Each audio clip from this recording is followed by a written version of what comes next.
weren't recording, so I'll just repeat that. Good evening, everyone. I'm Will Scott, Chairman of the Historic Preservation Commission. This is our regularly scheduled public hearing night for the month of February the 10th. It's past our meeting time of 7 p.m. And so there's a quorum present, and I will call the meeting to order without the formality of calling the roll, since we are temporarily without a recording secretary. If anyone needs to know our names, I guess just for the sake of fairness and openness, could each person on the board, beginning with Mr. Greeley, simply state your name for the record? Brendan Greeley. Eric Groft. Mary Bannon. Cecil Cummins. And I've introduced myself, Will Scott, so we have a quorum present. Let's go ahead with our meeting agenda. There has been a slight change since it was published on the website. And so have all of the commissioners present familiarized themselves with the agenda they have just received? Is there a motion to accept that agenda? Motion to accept the agenda. Is there a second? Second. All in favor signify by saying aye. Aye. Good. All right.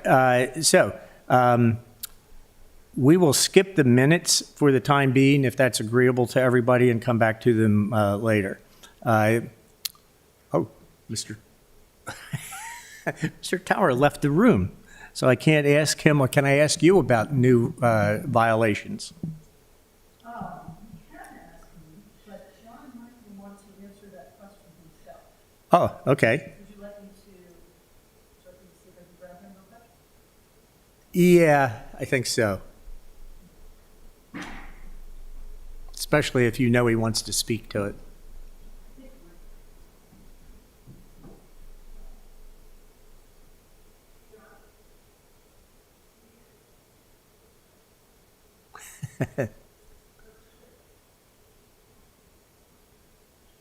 We're really running on a low staffing level tonight, I think.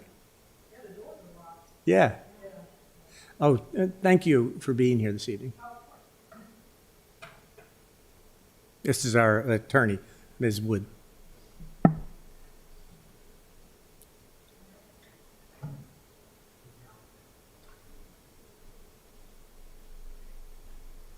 John, we're just at the point on the agenda of new violations and status of active violations.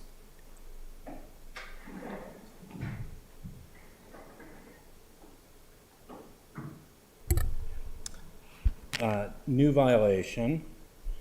We received an application for a sign at 171 Conduit Street, and it was after the fact. We reviewed it thoroughly, but its graphics are, let's say, overwhelming.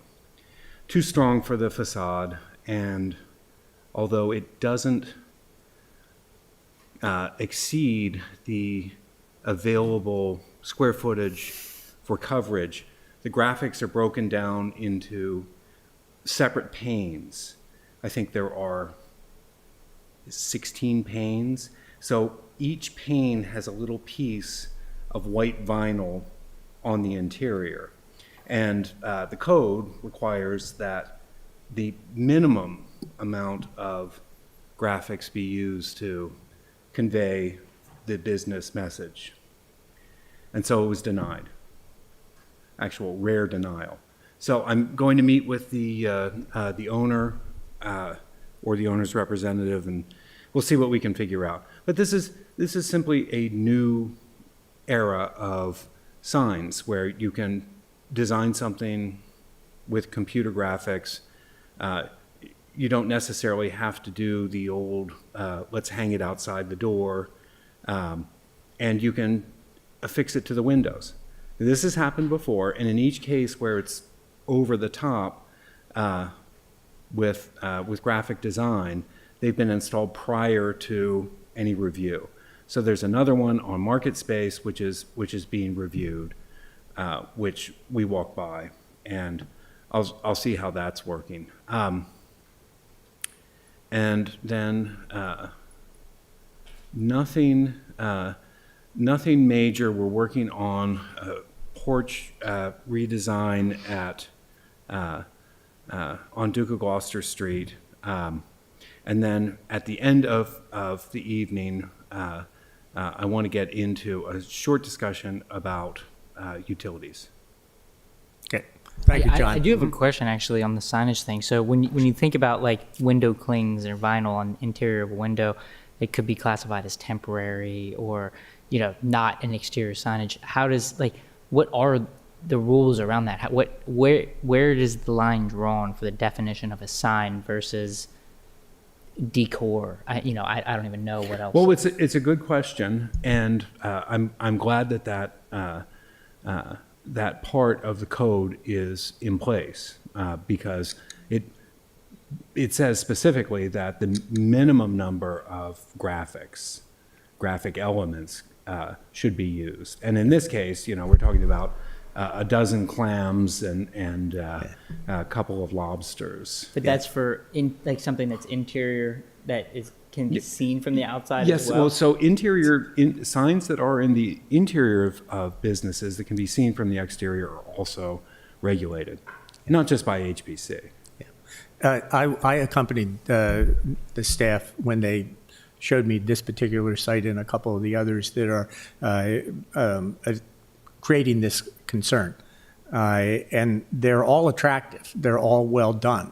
But this one in particular, when you look at the front of the building, the thing that you most notice, almost the only thing that you can get your attention focused on, are all of these, because every pane of glass, imagine a big glass with mullions, and every one has some kind of design element. So it's not even, I think, the most effective way to advertise, but that's not my call.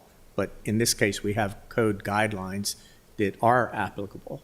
Now, whether we need to change those going forward, because this is sort of the fashion of the time, and we can put some limits on that encourage creativity and originality without changing the character of the neighborhood. Right, we don't want them to become, a sign is very important, Yeah. but we don't want it to become the dominant feature Yeah. on the facade. Yeah, and that's what it is. It's so busy that you have to kind of look at each pane before you, that's what this store is. You know what I mean? So that's the problem we're grappling with. So anything else on that point? No. Okay. The next item on our regular agenda, and the agenda we just approved, is the consent docket. And even though we are scheduled to have a public hearing on the application for the banners that celebrate the 250th anniversary, I think we may be able to proceed almost as though we're authorizing the consent docket. So if the applicants want to come up to the table, I think we can work through this fairly quickly. While they're coming to the table, have all the commissioners reviewed the staff report? Yes. Yeah, the crucial part are the conditions, which John has prepared, because they're a little more extensive than we typically see, but they are all based upon his and other staff members' analysis of the city code. And they also, I think, very appropriately take into account the sort of special circumstance that we are dealing with here. And so, Mr. Walsh and Ms. Comport, if you just introduce yourselves for the record, then we'll move forward. I'm Chuck Walsh, the co-founder of the 501c3 Public Art Corporation. Sally Warren Comport, also co-founder of Art Walk and owner of Art at Large, Inc. We had a brief conversation before the meeting began, and I learned from the applicants that they have reviewed the staff report, including the recommendations, and are agreeable to the staff report with one minor concern. And you've all reviewed the material, and we had a work session, which was a very thorough work session. So whoever wishes to speak, would you address that concern that you shared with me earlier? Well, we read this we both read the staff report very carefully, and there are issues within it that are not within the jurisdiction or concern of the HBC, but the issue of the temporary nature of our installations, and we are proposing a maximum of 3 years, although recognizing that the property owners, including the city, where these installations will occur, may ask us to take them down sooner. And so you would be agreeable to a 3-year limitation? We would indeed. Okay, very good. Well, there are some additional visual elements, the signers and the life-size figures that would be on the columns in the 2 additional large murals on the South Street and Duke of Gloucester frontage of the building. So has everybody looked at those? Does any commissioner have a question or a concern about those new elements? Okay. Mr. Chairman, as I mentioned to you, it's not visible in the images, but the 4 signers, which we think are a really nice addition, are on both sides of those columns, so that both the vehicular traffic coming around the circle will have the opportunity to see them, but the substantial pedestrian traffic that walks that circle past the SmartLink building will also basically be right up next to them. Yeah. And it's Ms. Comport designed this, and when we saw it, it was so dramatic. We concluded, along with the owners of the SmartLink building, that this was a wonderful supplement to our original proposal. I would agree with you. Anybody not aware of that or concerned if they're just being told that that's happening? Okay. Well, I have one question. Will the Christmas decorations be coming down on the building prior to your installation of the banners and the signers? I'm not. You didn't know the Christmas decorations are still up? I Wasn't thought really the a serious decorations. question. I'm really hoping they come down What? soon. They're still lit. What's wrong with Christmas in Yeah, July? but yeah. No. And Mr. Walsh doesn't have any control over that. I did notice them as I came down this Well, evening. we love the owners of the SmartLink building, but we don't control Yeah. what they do with they've been very, very positive and as private property owners with respect to this project. Yeah. Good. Well, I do think that it's come along very well. And just to complete the formality and make sure that we're doing this in the best way possible, is there anyone present this evening that wishes to speak about this issue, this application? Okay. It's a little different from the normal procedure, but could I ask you both to raise your right hand and swear that the comments that you just made are true and correct to the best of your knowledge? We do. I do. I do. Thank you. Well, I would be happy to hear a motion for approval of this project. With respect to HPC 2025-00321, I move to approve the application, subject to the staff recommendations, with conditional approval of the temporary banners at 150 Gorman Street, 1014 Church Circle, and 142 Dock Street, as consistent with guidelines B2, SO11, or SOI 1, 2, 5, and 10, with the following conditions: that staff encourages the inclusion of the QR code on the banner, and the comments from Michael Meekins, and that all banners be attached by fasteners in the mortar, no drilling in the brick, and that aside from the QR code, they remove all logos, sponsorship, or associated text from the banners, and that the duration is limited to 3 years. Seconded. Nice job. All right. Very nicely done. I think we'll have to pay him extra. We all look to the lawyer for approval. All right, all in favor of the motion made and seconded, signify by saying aye. Aye. Thank you. We look forward to the installation. Go ahead. Thank you. What an amazing process that you have done for us, and we're very grateful. Do you have I any love idea? the smiles and the appreciation. Yeah, yeah. Do you have any idea when the first one might actually be installed? Well, that is still going to be up to our, There are, what makes what you all have done for us so encouraging is because and Mr. Tower is aware of some of it. There have been other, shall we say, regulatory surprises from the content issues that you all are familiar with to some others. Yeah. And we're hopeful we'll get through those. And there's no one in this room more interested in getting these up, including the private property owners. Yeah. But again, to reiterate what Sally said, thank you all.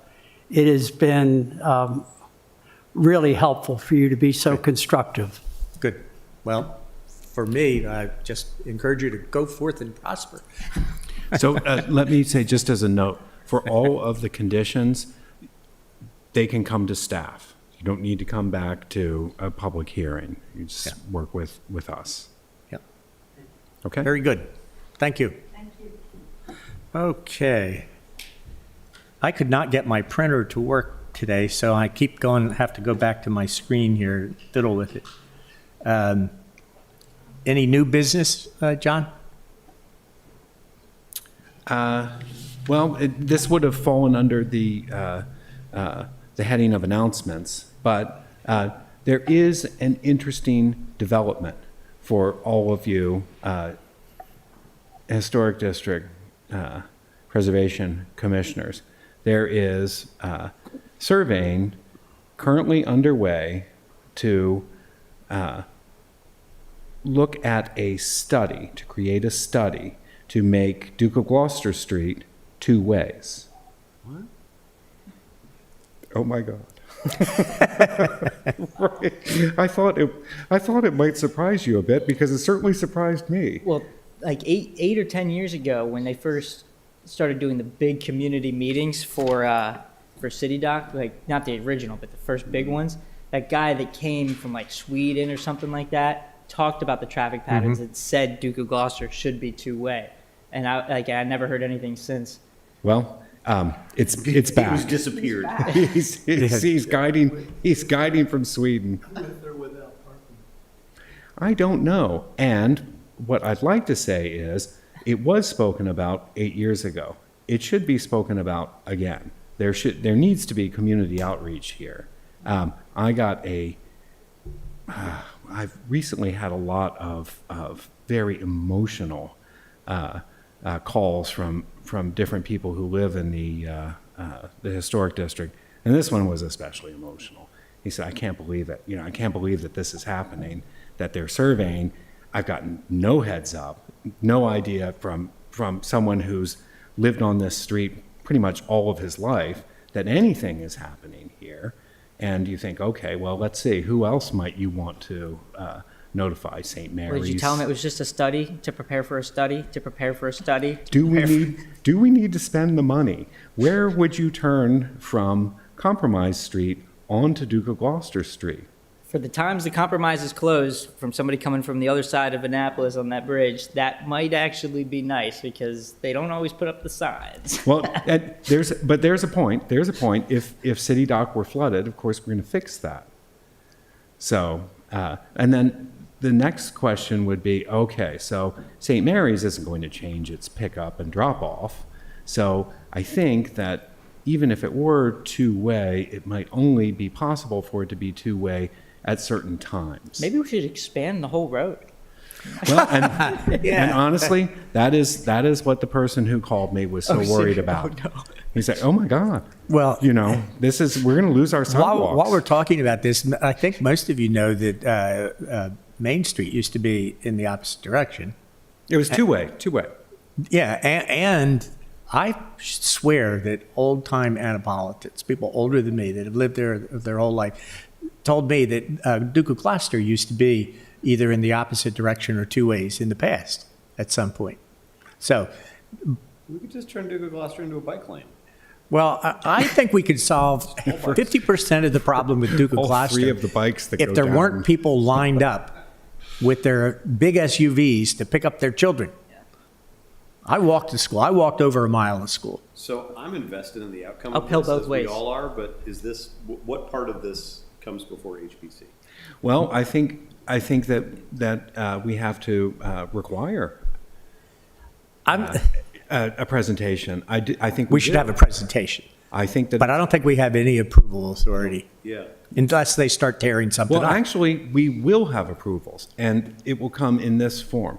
So if you have to get onto Duke of Gloucester Street from the lower parts of the street toward the creek, there will have to be lights. And we get to approve all of those. We get to not approve them, we get to review them. Yeah. And what I'm worried about is that we're going to have green and red X's But, yeah. and they're, like you might have in a tunnel. Okay, just use this lane, not this lane. But in the morning at 8 o'clock when there's drop off, there's one lane that doesn't move except glacially. And then the left lane does move. Yeah. And that's the way that it works. I don't know how it would work otherwise. The other thing is you have 120-degree turns onto Conduit Street, and then you also have another wild turn at the top of Duke of Gloucester onto Church Circle. And so all of that would have to be reconfigured. And maybe this is worth spending money on. Or maybe this was just another one of those special ideas like the elevated backward bike path going down Main Street. Who is sponsoring it, or who is paying for the study? I don't know yet. And so It's that, not the city. I think it is the city. I Although- don't know. I only heard about it from John. Although there was day a, or two there ago. was I a have no idea. comment about it at last night's city council meeting from the person who called me. And he spoke for 3 minutes about his concerns, not the least of which were emergency vehicles at different times of the day. But Did he get is- any response from any member of the council? he did, boy, I wasn't sure that his presentation would be as good as it was, but he narrowed it down. He spoke to the mayor afterwards. The mayor, he told me that the mayor said he was not aware of that. Whoa. So I think that that's important because we have these different projects that someone has thought up and someone is considering doing, or at least spending money on, and they actually haven't been vetted. Yeah. That's important. And so that leads me into my next thing, which is much cheerier. The archaeology at the city dock is not yet ready for a presentation, but I did request it, that when they get closer to being able to create a report that they come in and make a presentation to us about it. And I asked if they found anything tasty. They said, well, oyster shells, but they were too dirty to eat. So here's your archaeologist joke. Speaking of oysters, I hope that everybody knows that, it's not good news, that the frozen bay has meant that the oyster fishermen have had only a few days this year that they can harvest. And I heard last week that the harvest so far had been very disastrously low. So get them now while you can, if you can. All right, on to other business. Tonight, I think you saw, we're going to have a presentation from a member of the city staff about the stations for electric vehicle charging. Do all of you remember we had a brief presentation about that a few years ago? None of us were here. Yeah, we had, I think I must be the only commissioner that's still holdover from that time. So it's it's an ongoing issue.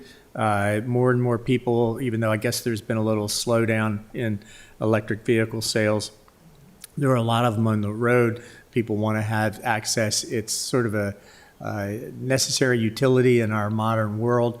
I don't think it's going to go away, even if it slows down, and we need to address it. And we have a member of the city staff who's going to give us a brief presentation on what the staff's working on in that regard right now. So if you want to come up and introduce yourself, welcome to the HPC, and we're anxious to hear what you have to say. While you're getting ready, I'll just mention to the other commissioners, the brief discussion we had a few years ago was concerned with things like how tall would they be, what color would they be, would they have any kind of like flashing electronic signs to identify themselves, all those kinds of things, which we should be concerned about. And so I hope that'll be at least mentioned in tonight's report. Okay, thank you very much. Dylan Lakonich, Environmental Programs Manager. Very happy to be here today, coming from the Resilience and Sustainability team with the City Manager's Office. I'm thrilled to be here. I appreciate all the work this commission does. So I just wanted to talk about some of the issues that we're having providing electric vehicle charging downtown and some of the potential solutions, and just wanted to get your feedback and potentially your support. Good. So in this first image, you'll actually see the recent ribbon cutting from the installation at the Visitor Center. This was in partnership with BG&E. These are the typical, large EV chargers that you might see at parking lots in certain parking spaces. And this is a fair reality, something that's fairly easy to implement in certain areas, but we'll get into that. So as you know, we have dense development, limited private parking, old development, which costs has a high retrofit cost for EV charging, and limited electrical infrastructure in certain areas.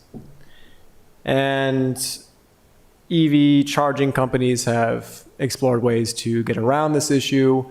The one in particular, which I hope to talk to you about today, is the VoltPost solution, which uses present light posts and tapping into that electrical infrastructure to provide EV charging. Some other examples would include EV charging stations that resemble bollards. Another are these kind of more, visually imposing EV chargers that sort of take that presence of that previous charger that I had shown you at a parking lot. Instead of just doing it at a parking lot, it will be curbside. These are fairly common in more metropolitan areas, more, I suppose, modern cities. So this is just a slide from VoltPost that sort of talks about the problems that are faced in cities like ours. Many city drivers don't have their own private garages, as you know. Public chargers can sometimes have reliability issues, and typical chargers have a high civil construction cost. So some people in metropolitan areas across the world, they resort to pretty silly solutions. They'll run electrical wires from their townhome, from their apartments, whether it's on the third story, whether it's on the ground level. This isn't a good look. It's definitely not efficient. So we are hoping to put through an application to the Maryland Energy Administration, which currently has a community EVSE program. We can apply for a certain amount of funding to seek out different solutions in our city. And particularly for the historic district, we are looking at partnering with VoltPost. They have a technology which utilizes, like I said, utility poles and light poles. And the reason this is a particularly attractive solution for downtown pertains to this map that I'm showing you right now. So those red dots are those light posts which we own and maintain. The rest that you see in the city have some sort of BG&E affiliation, whether it be they maintain it but we own it, or they own it and they maintain it. I do not have those labeled. So for this light post solution for EV charging, only those red dots can basically be leveraged. And as you can see, a significant portion of it is in that downtown area, or sorry, the historic area. The rest being pretty much all along West Street outside the historic district. So my hope is that we can put in that application to MEA, that we can get some of these volt post chargers outside the historic district and a few within the historic district, more so as a pilot project, just to make sure that there's a proof of concept here before we potentially explore it further. We do have confidence that these are more reliable, they're less intrusive, more accessible to residents and to visitors. We think it's a fairly strong solution. Further, addressing aesthetic concerns, these actually are customizable. Now, I don't have any current ideas as to what sort of decorations we could add to these. I'll leave that to you to be creative for, whether it be bricks, whether that be sailboats. I know you're tired of sailboats. I'd love to hear your feedback on that. But it's fairly straightforward, but I'm happy to answer any questions and, get any feedback. Okay, I'll begin. I have a couple that I was thinking about in your presentation, sort of went right to the points that I was most concerned about, which would be size and materials. So if you put them on all of those red dots, how many of those dots are there? And I assume you're not wanting to do them all. So how many are you proposing initially? So just for this initial pilot, we'll seek to do approximately 3, maybe 4. We haven't nailed down it exactly, but no more than 4 in the historic district and probably no more than 5 in downtown in general. That includes the West Street portion that's outside the historic district. Okay, and the form of these seems to put at least some part of the installation is high enough so that you can see it from a block away. Mm-hmm. Is there any, in this system, electronic system, that you could be in your car and you could just ask where's the nearest location? Yeah, absolutely. They're all available on a map. Yeah. So you don't need any additional signage. You don't need flashing lights. You don't need anything else except what you showed us. Exactly. Yeah. If you're an EV driver, you should have a map available Exactly. to you that shows you where it is. Yeah. Yeah. And then my last question is the materials. What kind of palette is there, and what can be done given to the sort of aluminum steel kind of surface that most poles have? Yeah, great question. So as far as I'm aware, the charger itself, like you're saying, is some sort of metal. I actually don't know if it's aluminum or steel. I assume it's aluminum. I have been told that the decorations are a vinyl wrap as of right now. Oh, okay. I've asked them if they can find other solutions, because I know some people are concerned about fading of vinyl. Of course, it can be replaced. But at the very least, they can do a vinyl wrapping. Yeah, and vinyl wrapping has almost unlimited possibilities. That's my understanding. Okay. All right, those are my basic questions. Other commissioners have questions they want to address? I have a couple quick ones. What's the measure of success? How do you know if it works or it doesn't work? Is that revenue based? Is it usage based? Walk us through that a little bit. Yeah, that's a great question. So I was talking about earlier in the slides, a lot of public chargers have reliability issues. This is something that's very well known in the environmental sphere, and we're always trying to find ways to improve this. So actually in this MEA grant program that we're seeking to apply to, there actually is a performance measure. So if the uptime is below 97% for a continuous 2 years, we actually wouldn't receive a certain amount of funding, or rather the rebate from MEA. And so we're actually asking Voltpost if they can contribute that sum and basically put their money where their mouth is, and basically make that guarantee that they expect the charger to be, operational 97% of the time, not including maintenance downtimes.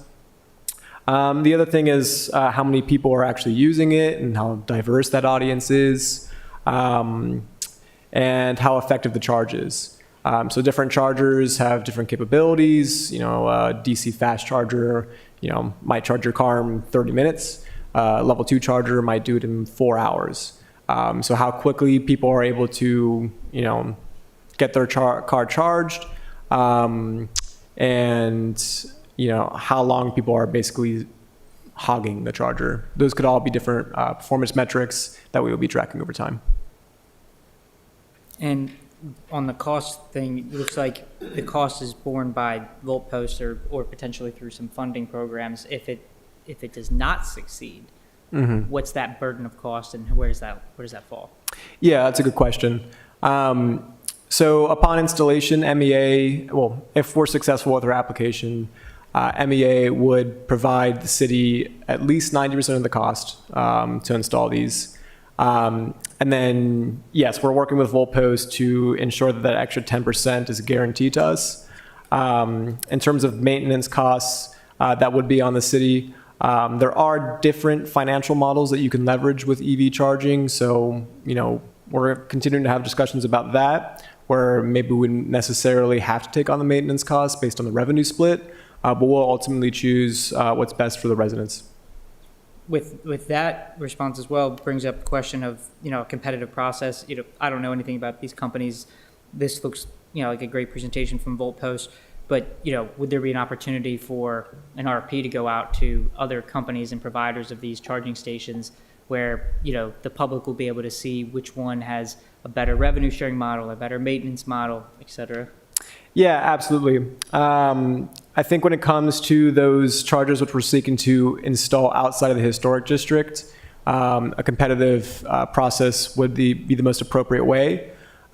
We think that based on the unique characteristics of our historic district, that a competitive process might be more difficult, but there are, of course, certain rules that we have to follow in government procurement. So it's all transparent, and, you know, it's all fair to the competition out in the field. For the selection of locations, given the duration that some vehicles might need to be charging and the transient nature of vehicles downtown Annapolis specifically, a lot of small businesses relying upon parking spaces, you know, turning pretty quickly in front of the storefront. Yeah. How is the exact location of the initial, you know, posts going to be decided? And is there public input and a process where, you know, that can be something that's collective or collaborative? That, let me interrupt just to add an addendum, because that was a question that I wanted to ask, but I was going to ask it more focused on the historic district.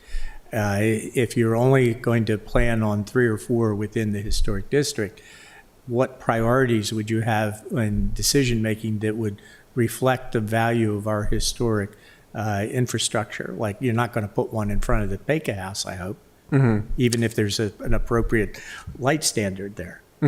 Right? Yes, we don't plan on putting any along main streets, nor, of course, along Church Circle. We're trying to make sure that these are placed in areas that are more visually appropriate, that are less intrusive. Regarding your question about making sure that these spaces remain available, Or at least public input on where they are. That one business has no idea that there's going to be one put in front of them, and all of a sudden there's a car parked there 8 hours a day. You know, subject to parking requirements. But Yeah. It's a great question. And, you know, there are certain rules about making sure that, you know, a car does not remain in an EV charging space beyond its full charge. And there are, of course, the maximum parking limits that we have for, you know, downtown parking spaces anyways.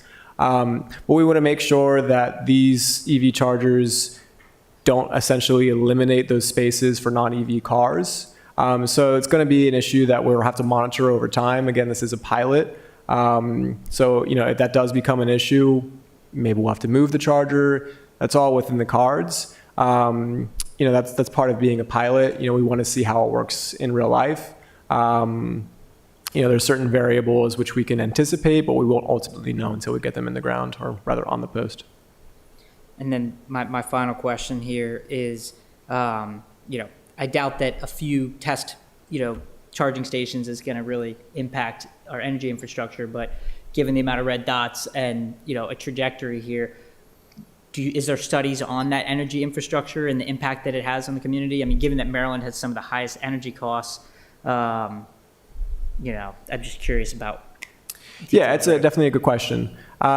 These chargers operate at about per port 10 kilowatt hours, which is fairly insignificant. Now, obviously, like you said, if every single dot had one of these on it, that would become a more significant draw. But at the present, you know, even if there were 20, I don't think this would have any significant impact on our grid. Any other questions? I'm just piggybacking on what's already been said. I'm just thinking of downtown, and I was wondering, like, would it be almost like handled like a handicap spot? But I think you're saying it wouldn't be. It would be open to anyone to park there? Yeah, that's the current narrative that we're operating under. We are currently reviewing the requirements for that. There are certain Maryland laws about that, but we are, just being diligent to make sure that we aren't removing parking. And if that were to end up being the case, we wouldn't pursue this option anymore. Okay, But it would only be parking for electric vehicles. no. We want to make sure that this doesn't remove parking for anyone. So ideally, it is just for electric vehicles. And we want to make sure that we can incentivize that. But as of right now, we are not gung-ho about making sure that it is restricted only to EV chargers or to EV vehicles. It functions much like your, the parking garages that we have here with the EV charging spots. Obviously, someone could park their car in EV charging spot in the garage. Most people don't. They understand that that's for the EV chargers. There could come with certain fines in that situation, but we want to make sure that we're exploring all our options to make sure that it's fair to everyone involved. Why not expand the spaces for EV charging in garages as opposed to main streets? Just out of curiosity. No, that's a great question too. One of the main reasons is that once you have installed all the electrical infrastructure in a parking garage, it becomes really expensive and complicated to actually, up all of that concrete and start expanding that wiring and improving the amperage and all that type of stuff. So it becomes, just very costly. Yeah. You mean, well, for clarification for me at least, so if you build it into a new garage, it's like a lot of things, it's not terribly more expensive. Right. But if you want to retrofit, then it gets real expensive. Exactly, that's correct. Yeah. And there's a big push right now for new parking garages to have a lot of ready spaces, which basically means, like you're saying, you install the infrastructure at the start, and then once you want more EV chargers later on, it's all there for you to use. Yeah. My house has, remember when you used to have the cord on your landline plugged into that funny little outlet thing? I have them all over my house. I haven't had a landline in 35 years. What are they there for? But it's the same kind of thing. They wired it because that was what everybody was wanting at that time. Well, it just sits there. Anyway. But I'm glad you're addressing that. Of course. So I just want to say, this is a pretty easy retrofit. Yeah. I mean, this is retrofitted. It appears to be fairly unobtrusive. Yeah. And it looks like there's flexibility here. If one location doesn't work, another one could. And you could move it fairly easily. The other thing is, in the garage, and you may know this already, Dylan, but in the garage, if you're not actively charging, there's a $100 fine. Yeah. So to sort of summarize, unless there are other questions, but let me summarize anyway. And then the sense I have at the moment is that we all feel like this is something that's reasonable, even necessary, and that the proposals are workable. This is like a work session. We want to give them guidance. And now, Brendan, you wanted to ask another question? Yeah, is it possible that that just having 4 won't give you a useful result? Because I can imagine, I have an EV, and I can imagine not even considering that one of those 4 spaces would be open and not having it be part of my plans. But if there were 40, there's a fairly good chance that one of those spots would be open. Is it possible that you'll get a false null result from your initial experiment? I think our main criteria that we'll be looking at is, in fact, that uptime. And so I think, even if we only have 5 of these operating in the city, that will give us a pretty, fair understanding of this technology and whether or not it's reliable for our city. Though it's a raw, okay. Right. Per your question, I don't have any real resistance here, but I do think it's critical that some of the questions that I asked, like we have detailed understanding of how this has worked in other areas. So data on impact on energy, even if 4 or 5 are not going to even be a drop in the bucket, it sets the stage. So understanding what that impact is, understanding the costs of who's bearing the burden, what happens if it doesn't succeed, if it's taken down, the liability component, and then the selection of the locations, and making sure that there's public input and collaboration so that somebody doesn't get blindsided, I think are pretty important to at least be a part of a presentation. Those are all very important things, and Cecil's very good about thinking in this way, sort of the nuts and bolts, dollars and cents. But remember, in our presentation for us, those are all things that are beyond our purview, but they will help us make the better decision if we have that information.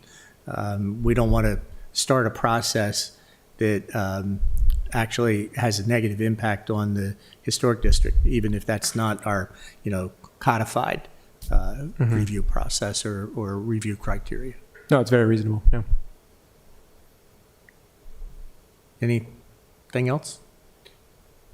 We should have a conversation internally at some point on a working night about where we think the appropriate locations are for these or where we're worried. So for example, it doesn't bother me at all if they were to be installed in front of the Bacon House, but that should be a thing that we obviously decide together. Well, to that point, I think But I think the public. I feel like we should have a sense of the commission, because that's a real decision. Yeah, Of all of this, that's a decision we'll be called upon to make. Yeah. Well, and I think I think they should be absolutely everywhere, but that's, like, I don't know what the guidelines are on this. The way I would suggest that we proceed, yes, and I think this is a great idea, is that you should look at where you think you want to cite them, having heard our concern tonight. That's what a work session is for. And so when you come back, you should be able to say, well, we thought this might be good, but then we realized that right over here is the historic building, or, Absolutely. you understand what we're But saying. I do think public input is the most important part, because you could say this is the perfect location, but everybody right there says absolutely not. So Okay. I think that's, Yeah. and and I don't know the right way to do this, and paralysis by analysis can take you a long, get you stalled, but I think community meetings or some sort of community initiative, maybe it's a questionnaire, I don't even know, or maybe it's up to the council members. but- Well, it is, that's the way to go, I would recommend, that you have most of those red dots, or a lot of the red dots are in the historic district. You're not proposing to utilize all of them, but you should at least go to the Ward 1 alderperson and the Ward 1 Civic Association and get that kind of public input and have that transparency, because this really isn't the place to do that, I don't think. That would be a whole different kind of hearing with a different purpose, and one that we really couldn't say yes or no to. You know what I mean? Well, and I think if we had public input, then we could probably opine, but anyway. Yeah. Well, I'm suggesting that he go get that public input first. I guess I'm just still confused, being a Ward 1 resident myself. Residents park on the street and they can park 24 hours, There's no time limit on all of the residential streets. So there's very rarely open spots. So I'm just thinking, sometimes I do 4 loops before I park a car. There's no way I could say I'm going to wait for this one to open, because somebody might leave their car there for 2 weeks if they're a resident. So unless it's a 2-hour limit or a parking meter or a pay street, I'm having a hard time understanding how it would work on a residential street. And maybe you're not even considering that. Like, there are streets that are more time limited, whether it's by meters or, different regulations. But on a regular street, I don't see how anyone would be able to ever plan on charging their car. Could be the fine, Unless it the were fine option. designated. You have to be charging if you're in front of it or something. But then Is that there- takes away spots from Is residents. there an internal mechanism to the technology that can limit how long a person stays engaged in charging? I don't believe so, but I'll definitely consult them. And this is an issue that we're continuing to have discussions with them about, Yeah. and I can give you more information as it develops. But, good idea. It's, probably going to be very useful. We just got to dot the i's. And No, these are cross the important T's. questions. Absolutely. I live on Dean Street. I understand. Yeah.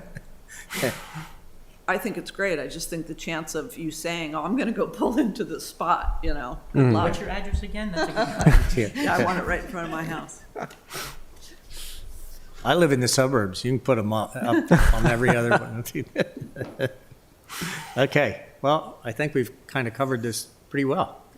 So we encourage you, but hope you keep in mind the concerns we raised.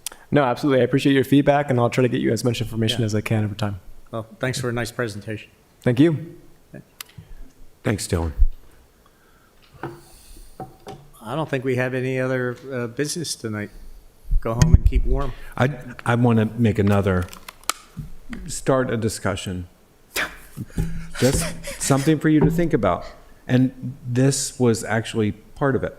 So our guidelines cover utilities in a most minimal fashion.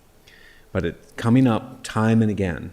We have new utilities. We have utilities that no one's thought about before. And just like these chargers, what are the guidelines that are fair to both the installer and those who are going to be viewing the installation? And there have been some very, very heated moments in the historic district recently about a particular project which did have administrative approval, but did not have a plan for adequately screening the utilities. And they're like nothing I've ever seen for a residence. I'm just thinking, gosh, the electrician really thought, boy, I can get something out of this one. You got to tell us the address now. You'll find out because it's coming up in our next meeting, okay?